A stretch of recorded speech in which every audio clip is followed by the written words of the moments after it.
दिनै बड'फा हाउस एबसुनि गाहाय मावख'निफ्राय नोंथांमोनखौ बयखौबो बरायबाय आरो जोंनि खौरां मेलाव बाहागो लादों जोंनि एबसुनि माखासे मावथि लोगो बिथांमोन। जोङो गुबैयै सिगाङावनो नोंथांमोननि गेजेरजों दाखालिसो जोबना थांनाय बिसायख'थिनि उनाव आसामाव दिनै गोदान सरखार जागोन।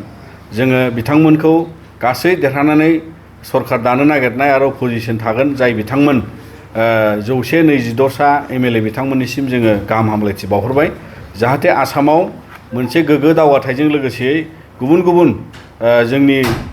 बायदिसिना समस्यानि सायाव समाधान लाबोयो बिनि सायाव जोङो खावलायहरगोन आरो बिनि माखासे जोङो दिनैहाय जाहाथे गोदान सरकारा जोंनि माखासे दुलाराय बर' फरायसा आफादा दिनै जों माखासे दाबि लाखिगोन बेखौबो मावफुंनानै होगोन होननानै जों मिजिंथियो। दा गुबै दिनैनि जोंनि खौरां मेल लिंनायनि जाहोना जोंनि दा सोलिफुनाय फरायसालिफ्रा जिहेतु दान मोनसे जालांबाय बिथांमोनहा एकाडेमिक सेसन बादियै क्लास जागायबाय आरो फरायसाफ्रा फरायगासिनो दङ। नाथाय दिनैसिमबो जोंनियाव जोंनि भारत संबिधानाव जों गुदि मोनथाय हिसाबै फान्डामेन्टेल राइट हिसाबै जोङो बिजाबफोरखौहाय थिग टाइमाव मोननांगौ आरो फरायसाफ्रा दासिमबो नाथाय बिजाबफोरखौ मोनजोबनो हायाखै। दा बिनि थाखाय जोङो सानो जे बेबादि किताब बा बिजाब मोनैनि थाखाय राइट टु एजुकेसना भायलेसन जागासिनो दङ आरो बेखौ लानानै जोङो दिनै नोंथांमोननि सिगाङाव फोरमायनो सानो जे गोबां जोङो दा नोंथांमोननो हरगोन कपिखौ माने क श्रेणीनिफ्राय जागायनानै 10 थाखोसिम जोंनियाव माने गुबुन गुबुन बिजाब फ्राय गासिबो बिजाबखौनो माने खम बेसि माने 1000सेनि बारा सोरबाया 3000नि बारा जेरै माने जोङो नुयो जे जारिमिननि खोथा क्लास माने 9, 8आवबो 10आवबो माने बिसोर बिजाबखौबो माने दिनैनि दिनावहाय माने जोङो नुबाय जे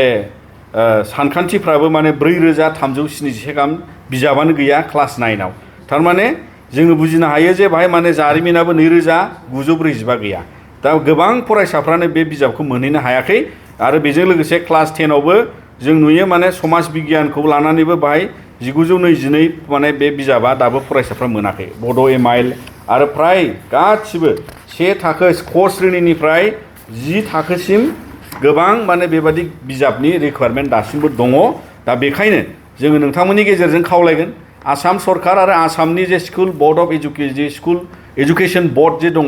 मानगोनां चेयारमेन बिथांनिसिम जों जोंनि लिरबिदांखौ हरगोन आरो बेबादि थाबैनो जोंनो बिजाबखौ मोनहोनो थाखाय जों खावलायगोन। आरो बेजों लोगोसे दिनैनि जोङो थांनाय बोसोरावबो जोङो हेंथा खालामबोदों जे इउनिफर्म राननाय इउनिफर्म मोनहोनायनि बेलायाव जोंनि हाई स्कुल स्टैंडार्डनि फरायसाफ्रा सेकेन्डारि स्टेजाव 11, 12आवबो दख'ना गानो। दा बेखौ लानानै गुबुनाबो सोरबा मेख्ला गानगोन ट्रेडिशनेल ड्रेस गानगोन गाव माहारिनि ड्रेस गानो। दा बेवहाय जोङो नुदों थांनाय बोसोराव माने पलिस्टारनि दख'ना बायजोनिफ्राय साप्लाइ सफैदोंमोन जों बेखौ हेंथा खालामदों आरो देग्लायबो जोङो बेबादि जाहाथे जानाङा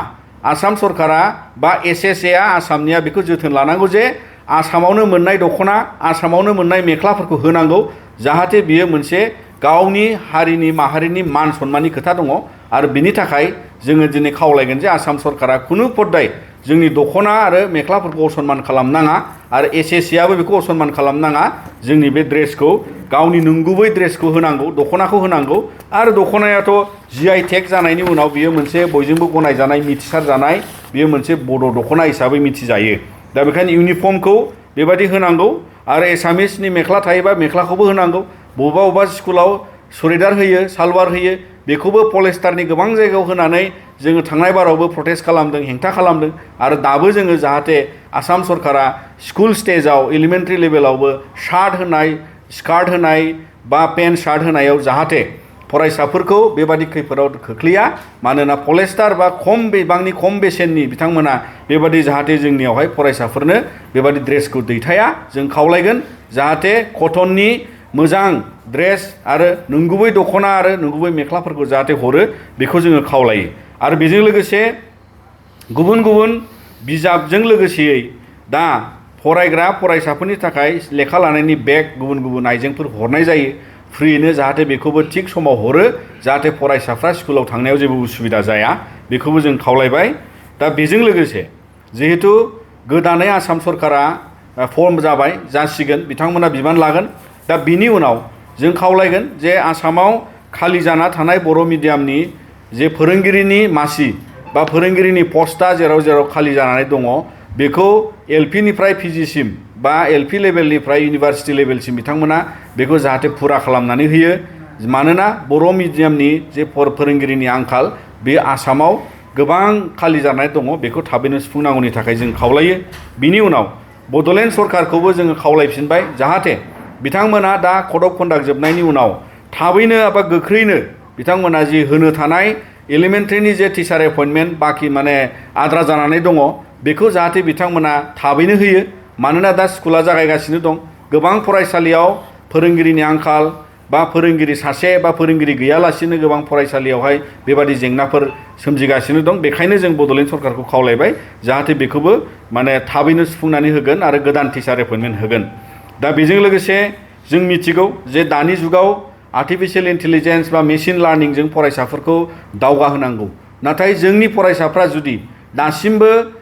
दान मोनसे जोबनायनि उनावबो जुदि बिजाबखौनो मोनाबा जाय बिजाबजों फाउन्डेसन बा जागायजेननायनि गियानखौ लानानै बिथांमोना एआइ सोलोंनांगौ दं बिथांमोना मेसिन लार्निंआव हाबनांगौ दं दा बेबादि मोनसे सुजुग सुबिदाखौ दिनैबो जुदि आसामाव बा जोंनि देशआव जुदि बेबादि माने बिजाब गैयालासिनो स्कुलाव थानांगौब्ला फरायसाफोरखौ गावनि गुदि मोनथायनिफ्राय नासयनाय जायो आरो बेखायनो जों खावलायगोन जिहेतु आसामाव निउ एजुकेशन पलिसियाबो इमप्लिमेन्ट जाबाय दा बेफोरखौ जोथोन लानांगौनि थाखाय जोङो गोख्रैनो जाहाथे 10 दिननि उनाव आसामा 10 दिननि गेजेराव जाहाथे फरायसाफोरनो बिजाबखौ होजोबो आरो 10 दिननि उनाव जोङो दुलाराय बर' फरायसा आफादा जेखिजाया राहा जोङो हय लामायाव ओंखारनांगोन बा जों धरना होनांगोन आरो जोङो गोनां जायोबा जोङो हाइकर्टआव आरोबाव रिट पिटिशन होनो थाखाय जोङो फान्डामेन्टेल राइट्स जिहेतु भायलेसन जागोन बेखौ लानानै जोङो हाइकर्टआव थांगोन आरो बिनि अनगायै बेखायनो जोङो बुंदों 10 दिन मानोना 18 मेआ बर' बिजों सान बर' बिजों फरायनानै थिसनजानाया 63 बोसोर जासिगोन आरो बेखौ लानानै दिनै आसाम नाङै बर' मिडियामा गोदान मिडियाम नङा हिसाबै जोंनि बे मान सन्मान जोंनि सोलोंथाइनि दावगाथायाव जोंबो गुबुनजों फेर फाथिनो हानायनि बा बेबादि मेसिन लार्निं एआइ लार्निंआव आरो फरायसाफ्रा डिजिटेल सिटिजेनशिपआव आगान होनाय समाव जाहाथे बिथांमोना गुन गोनां सोलोंथाइ लानो हायो आरो बे गुन गोनां सोलोंथाइखौ मोनहोनांगौनि थाखाय आसाम सरकारा बिबान दङ मानोना बेयो फान्डामेन्टेल राइट आरो बिथांमोननि बेयो जिहेतु मावनां हाबाफारि बेखौ लानानै बे जोंनि बर' मिडियामा 63 बोसोर जिथु सोलिगाबाय बेखौ लानानै जाहाथे जोंनि सायाव माने जिहेतु बिमा बाथुलनि जे मोनसे नोजोर बेखौ जाहाथे खालामा आरो बेजों लोगोसे जोंखौ जाहाथे नासयनाय बाबै नाया आरो बिनि सायाव दुलाराय बर' फरायसा आफादा अरायबो जोङो सांग्राङै जुजिलांगोन आरो जाहाथे जोंनि फरायसाफ्रा आरो जोंनि गुन गोनां सोलोंथाइ लानायाव बेबादि गोलैसोनाङा बिनि सायाव जोङो दिनै नोंथांमोननि गेजेरजों आसाम सरकार आरो बिथांमोननि जाय डिपार्टमेन्टआ बेखौ सामलायनांगौ जाहाथे बिथांमोना गोख्रोङैनो जोंनि दाबिफोरखौ खोनासंगोन आरो बेखौ जाहाथे थाबैनो जोंनो सुफुंना होगोन होननानै जोङो मिजिंथिबाय आरो 10 दिननि उनाव जोङो फिन आरोबाव हिसाब लागोन जाहाथे फरायसाफ्रा मोनजोबदोंना मोनजोबाखै आरो मोनजोबाखैबा जोङो जि राहाखौ लानांगौ जों उननि समाव लालांगोन। नि गेजेरजों जोङो दानि गोदानै जिहेतु आसाम सरकारा बिबान लासिगोन आरो जों दुलाराय बर' फरायसा आफादनिफ्राय बेखौ जों खावलायनो लुबैयो जाहाथे जोंनि जि बड'लेण्डआव बिटिआर गोरोबथा जानायनि उनाव जिफोर आद्रा थानाय खामानि जेरै बाउन्डारि बांहोनाय गामि सोसननाय लोगोसेयै संबिधानिक जे एमेन्डमेन्टनि सायाव आसाम सरकारा राहा लानांगौ पार्लामेन्टनि एमेन्डमेन्टखौ जाहाथे 125 एमेन्डमेन्टखौ बिथांमोना मावनायाव मदद खालामगोन आरो बेबादिनो गुबुन गुबुन जोंनि भेन्सार स्कुलनि जेंनाखौ समाधान खालामनायाव बड'लेण्डनि जे आयेन पास खालामनाय जिखौ लानानै 6.3 नि इमप्लिमेन्टेसननि बाथ्रा दङ जाहाथे बिथांमोना गोख्रैनो बेखौ मावफुंगोन होननानै जों मिजिंथिबाय आरो बिदिनो गुबुन गुबुन जोंनि जे फसंथान गायसननाय सोलोंथाइ दावगाहोनायाव आरो गासै आसाम सरकार आरो मिरु सरकारनि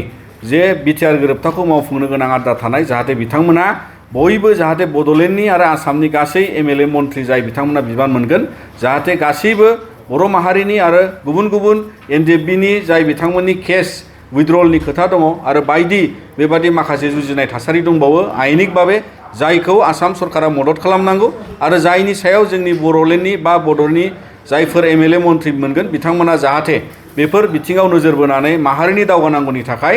आरो जोंनि आसाम बा बड'लेण्डआ दावगानांगौनि थाखाय बेफोर समाधाननि लामाखौ बरनगोन जों नोंथांमोननि गेजेरजों दिनैहाय गोदानै बिबान मोनगोन बा आसाम सरकार दागोन बिथांमोनखौ जोङो खावलायहरो।